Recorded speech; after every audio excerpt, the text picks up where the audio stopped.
Cuando hablamos de tejido social, nos hacemos una idea de qué puede ser, ¿no? De que la sociedad estuviera hecha de distintos hilos. Tal vez todos nosotros somos de alguna forma un hilo distinto que constituye ese tejido. Sin embargo, esa sociedad y ese tejido a veces se puede romper. En el último tiempo, parecemos tener ciertas señales de que efectivamente se ha rasgado en algunos lugares o se ha directamente roto en otros. ¿Cuáles son las causas del desgaste de este tejido? ¿Cómo podríamos prevenir que esto ocurriera? Queremos conversar hoy con el antropólogo, historiador y autor del libro El tejido social rasgado, Claudio Lomnitz. Bienvenido, Claudio, a Pares Impares. Mil gracias. Gracias por la invitación. Claudio, quisiéramos partir por el concepto que tú trabajas en este libro y es ¿qué es ese tejido y por qué está rasgado? Gracias. Mira, el símile de un tejido, de la sociedad como un tejido, es muy común. De hecho, ha existido en muchas sociedades. Y lo que siempre está haciendo, digamos, lo que hace hincapié esa imagen de la sociedad como un tejido, tiene dos aspectos claves, ¿no? Uno es la importancia de la interdependencia, es decir, la fuerza de una tela está en la trama de sus hilos, ¿no? Es decir, el hecho de que son muchos, y al mismo tiempo la fragilidad del elemento con el que se está haciendo, que es el hilo, ¿no? Entonces, el individuo, por así decirlo, ¿no? Siguiendo el símile, es débil, puede ser fácilmente, se puede romper fácilmente, se puede cortar fácilmente, pero la fuerza del conjunto está en la interdependencia. Entonces, cuando se habla de tejido social rasgado, casi siempre de lo que se está haciendo alguna alusión a que las relaciones de interdependencia no están funcionando bien. Ahora, ¿las relaciones de interdependencia no funcionan bien porque no sabemos que somos interdependientes? ¿O porque hay algo, una especie de contrato entre individuos que empezamos a quebrar por alguna razón? No, no creo que pase tanto por ahí. Por lo menos en el caso mexicano, que es el que yo he estudiado con detenimiento, son procesos de cambio social, de transformación social profundos. En el caso mexicano empieza a darse eso muy fuertemente a partir de hace unos 40, casi 40 años, este, que van llevando a problemas de reproducción social de ciertos grupos sociales o clases sociales. En el caso mexicano hubo una crisis profunda del campesinado. México era un país con un campesinado muy robusto, y a partir de los cambios de los años 1980, 90, eso se empezó a desarmar, y la transformación económica en el momento en que perjudica la reproducción social de un grupo, ahí ya empieza a haber problemas de interdependencia, en donde, por ejemplo, la relación entre los jóvenes y los viejos se resquebraja, o la forma de existencias comunitarias o sociales también empiezan a hacer agua. Entonces, casi nunca es un problema exclusivamente de conciencia.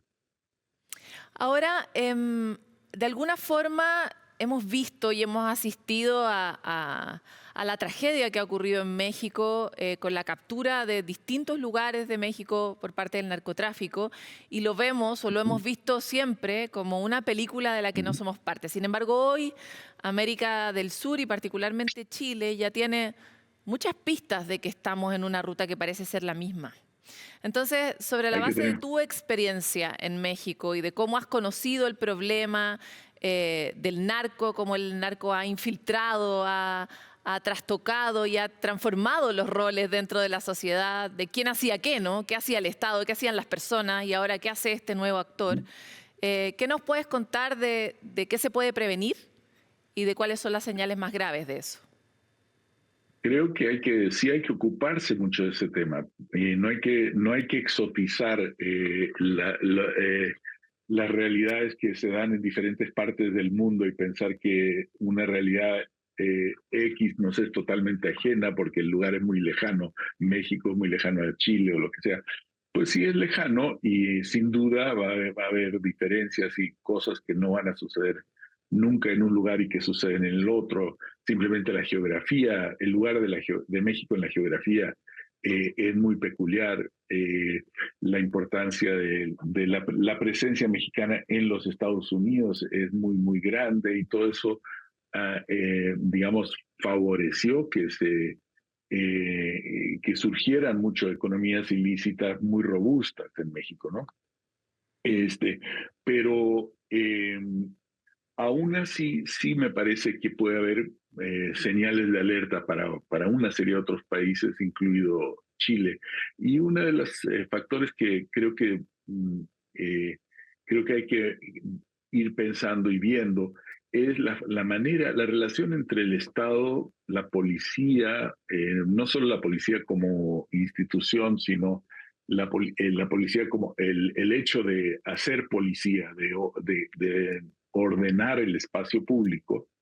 Eh, la relación entre eso y las economías informales y las economías ilícitas a veces cambia. En el caso mexicano cambió de manera muy profunda, porque antes se regulaba a través de un sistema muy distinto al chileno, que era un partido único, ¿no? El PRI, que tenía un sistema de regulación de la policía que estaba a cargo de una economía informal muy, muy grande, creo que mucho más grande que la que hay en Chile en términos proporcionales.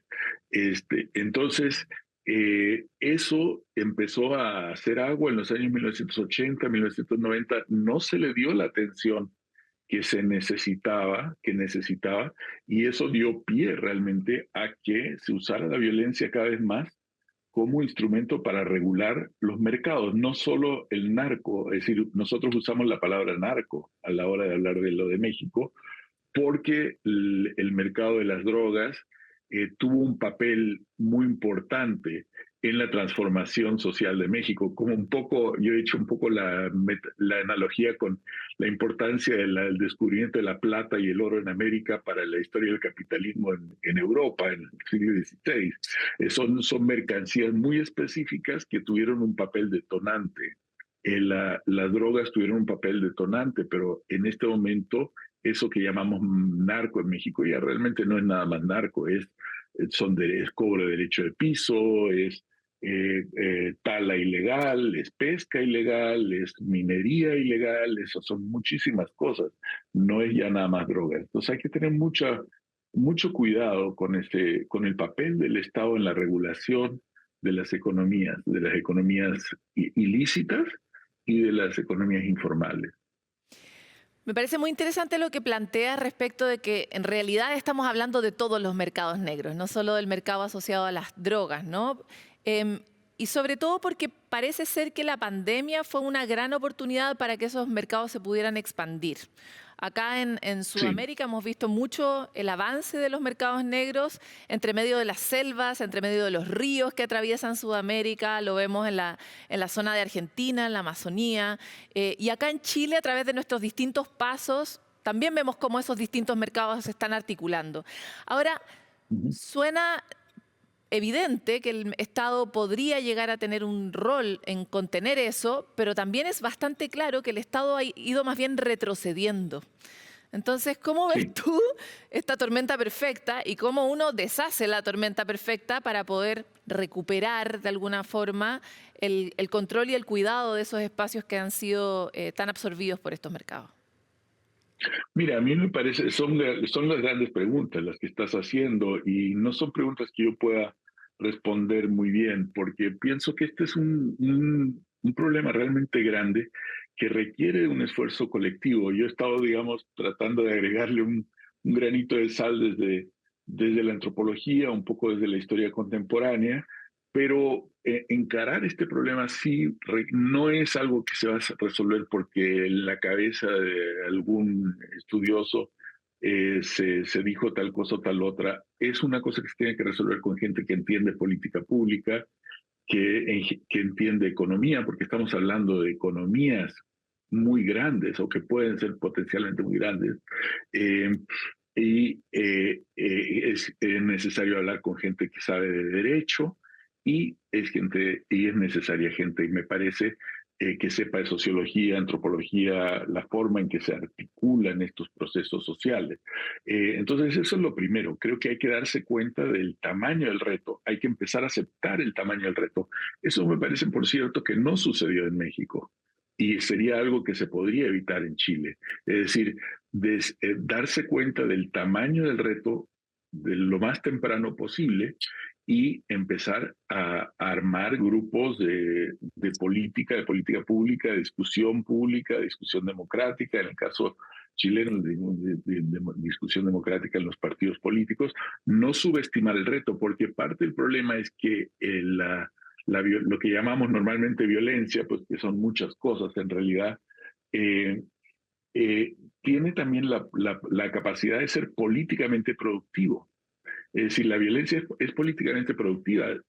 Hay cuántos diputados, gobernadores, candidatos a la presidencia, etcétera, no han hecho campañas basadas en resolver la inseguridad o la violencia, usualmente codificando, digamos, criminalizando nuevos tipos de relaciones o aumentando las penas sin analizar de fondo, porque esa es la manera más fácil. O sea, la manera más fácil es prometer y sale muy rentable, de modo que la clase política a veces eh,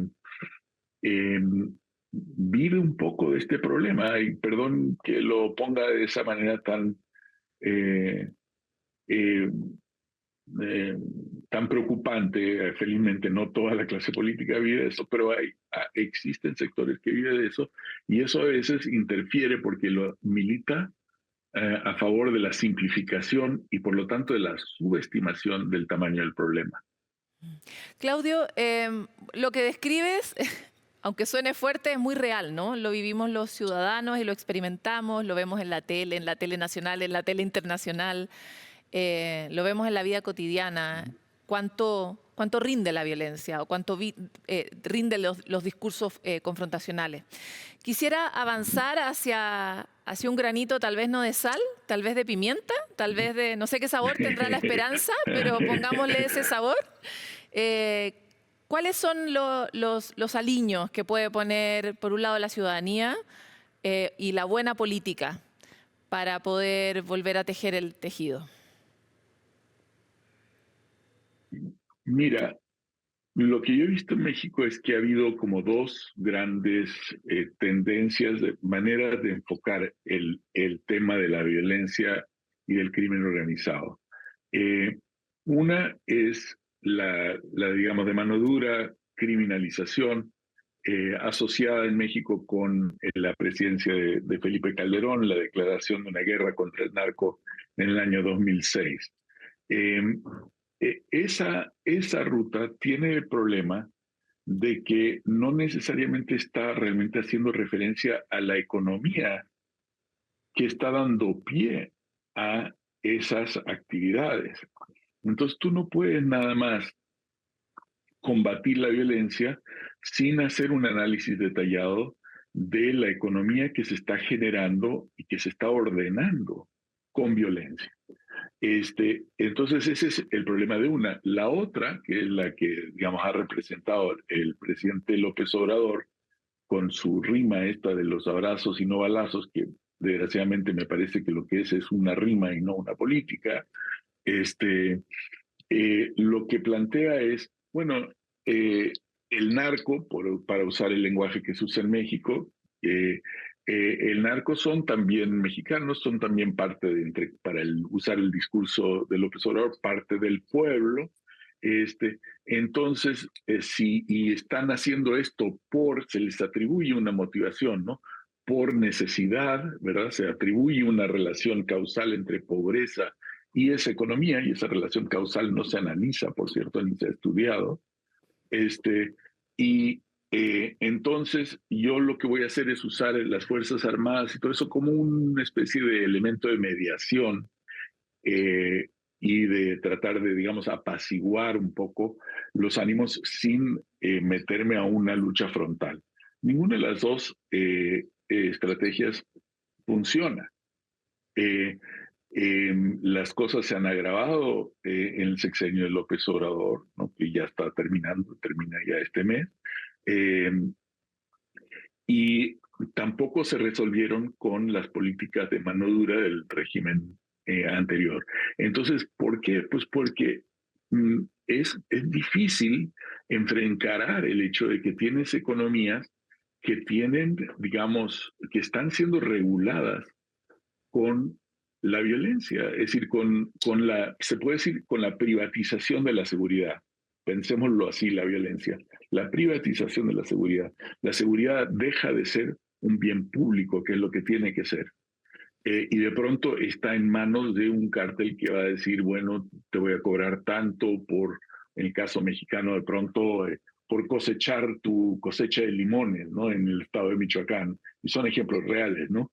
Este, o por que te haga llegar agua a tus cosechas en el estado de Sinaloa. Son ejemplos, no es narco ya, ya no es narco. O para poder mover todos los migrantes que están pasando por México desde Sudamérica, Centroamérica, incluso desde China en algunos casos.